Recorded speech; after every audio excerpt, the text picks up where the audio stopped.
Hey everybody, Enigma here coming at you with another video today. Hope you're doing very well this weekend.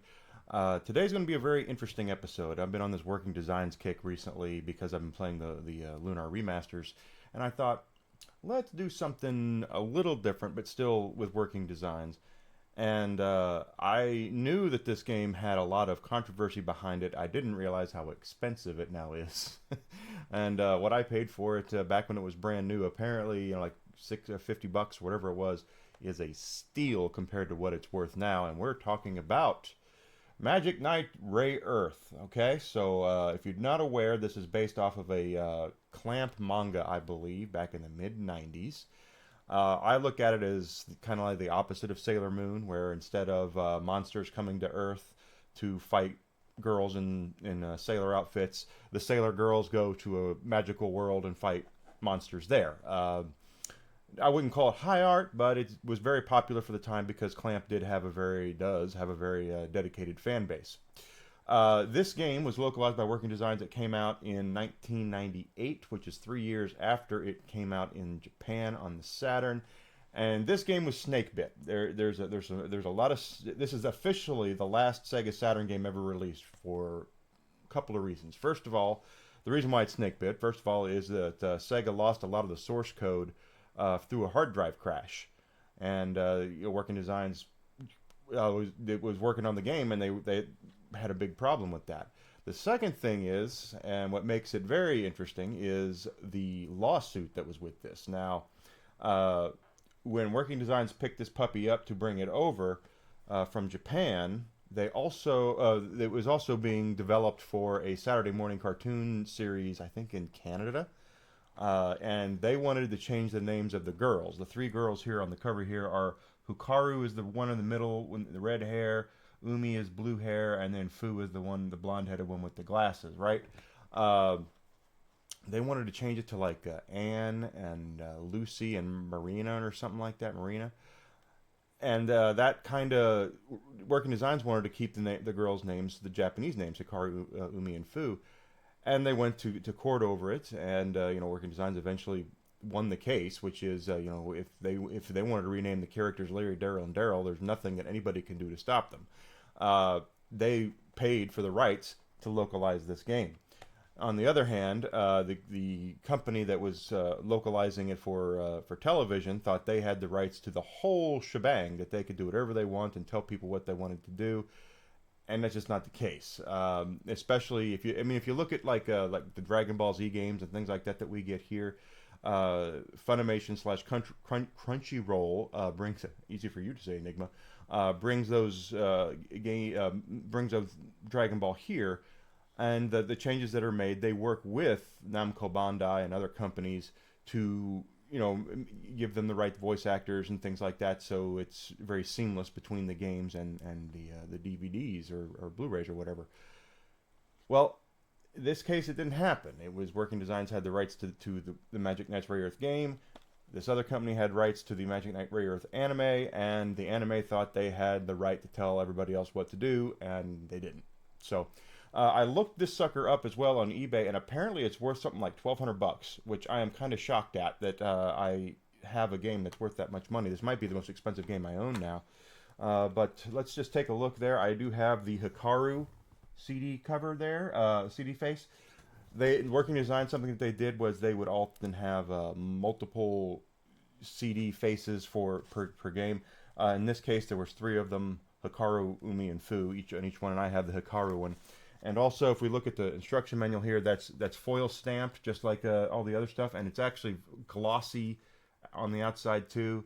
And then it's full color instruction manual as well, which is really nice. Something that was really going on at this time with gaming was, as I've covered before, is things were getting too corporatized, right? Very corporatized. And during this, so this is released in the late '90s. Other games were basically trying to make money, and Working Designs wanted to make money, of course, but they were also wanted to provide a supreme quality product, and that's why everything that they did. I got a couple of other games here. I got Shining Wisdom on the Saturn. I have no idea what that's worth, but again, it's beautiful instruction manual, everything. I got Dragon Force here. Again, same thing. beautiful, beautiful, beautiful. If we even look at, I know people were like, Enigma doesn't own this. Lunar 2 on the Sega CD. Also, very, very nice, instruction manual and all that. Just very well done, and they do that all, a lot of that with what they do. And oh gosh, what is this? Oh, it's Popful Mail. Probably just as expensive as Magic Knight, but that they always did really good work with their instruction manuals, with their packaging. Now people can take them to task for the localizations all day long. I completely get that, but at the same time, they didn't do much that was bad. They brought games over here that were almost always really good. I mean, we would not have gotten this game if it wasn't for Working Designs. We would have not gotten this game if it wasn't for Working Designs. They're the ones that bring this stuff out, right? And we'll do episodes on Popful Mail and things like that later. But I wanted to cover this today because I've just been on this Working Design kick, and I know this is the rarest Working Design game that they made. At least one of them anyway, and I had no idea it was worth as much as it is, so I'm gonna put this in a safe or something apparently. But that's gonna do it for today for Enigma stuff. Very, very neat. This game again was Snakebit from the very start. They announced it, and it is officially the last Sega Saturn game they released. And the Saturn is unfortunately a very underappreciated library of games. They had a lot of really good stuff on the console. And because it was kind of a black eye on Sega's part because of the way they marketed it and brought it out, and believe me, there's a lot we can cover on that. Games like this just haven't seen the light of day. Now, this is also a licensed game. So remember what I tell you guys on my streams is that when you have something that's licensed like this off of a dedicated IP, something that already exists, this only legally could be printed probably for as long as the contract was out there, right?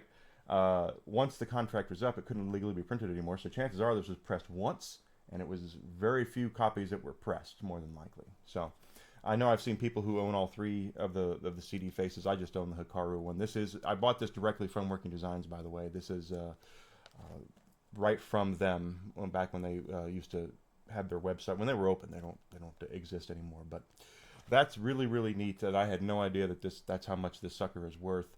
But with all the lawsuit on it, and then the hard drive crash and all that stuff, sometimes you feel like it's like a Sisyphean thing. You're pushing that boulder up the hill, and all of a sudden you take a breath, and that boulder goes downhill. That's exactly what this is like, right? So that'll do it today for Enigma's stuff. I hope you guys enjoyed that. One of my cooler games, quite honestly.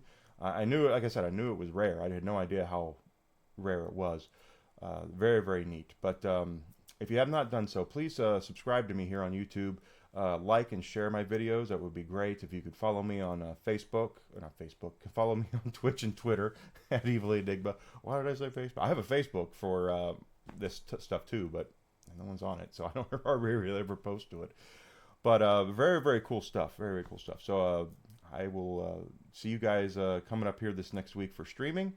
Wednesday afternoon I will be on a podcast, so the Wednesday afternoon stream will not happen, but I will definitely still be online talking about a lot of weird stuff. So also please check out my Fourth Wall store. I have a lot of new stuff on there, or not a lot, I have a lot of stuff on there. I just put up 3 new products last week: coffee cup, a rocks glass, and a hat, all with the logo I personally designed myself. So I hope you guys will check that out. Okay, so I'll see everybody coming up here this next week. Hope you guys enjoyed the video. Don't forget to like and comment and share it with all your friends. And I'll see everybody here coming up this next week. Thank you so much.